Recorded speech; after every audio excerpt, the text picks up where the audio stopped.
English speaking ကိုတွတ်တွတ်လက်လက်ပြောတတ်ချင်သူတွေလုပ်ငန်းခွင်မှာသူများနဲ့တန်းတူ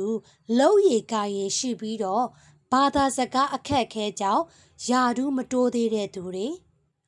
ကျောင်းတွေမှာအင်္ဂလိပ်စာကိုဖတ်ရတာရေးရတာအခက်အခဲရှိသူတွေဒီစာအုပ်လေးကိုလေ့လာဖို့ဒီချက် recommend လုပ်တယ်နော်ဒီစာအုပ်လေးမှာဆိုလို့ရှိရင်နေ့စဉ်သုံးဝါကျလေးတွေကိုကိုကအင်္ဂလိပ်မြန်မာလေ့လာရမှာဖြစ်ပြီးတော့ native speaker 9 ယောက်ရဲ့စကားပြောအတန်ဖိုင်လေးတွေပါနားထောင်လေ့ကျင့်ရမှာဖြစ်တာကြောင့်စာလေ့လာရုံနေမဟုတ်ပဲ pronunciation ကောင်းအောင်အတန်အတွက်တွေပါလေ့ကျင့်နိုင်မှာဖြစ်တာကြောင့်ဒီစာအုပ်လေးကိုအင်္ဂလိပ်စာလေ့လာတဲ့သူတယောက်ဆိုရင်တော့မရှိမဖြစ်စောင့်ထားသင့်ပါတယ်ဆီယာမအနေနဲ့ဒီစာအုပ်လေးကို TikTok shop မှာလည်းချင်းအဝါလေးထဲမှာတင်ထားပေးသလိုတခြားနိုင်ငံတွေကမှာယူခြင်းနဲ့ဆိုလို့ရှိရင်တော့ဆီယာမရဲ့ TikTok ချက်ပေါက်လေးမှာလည်း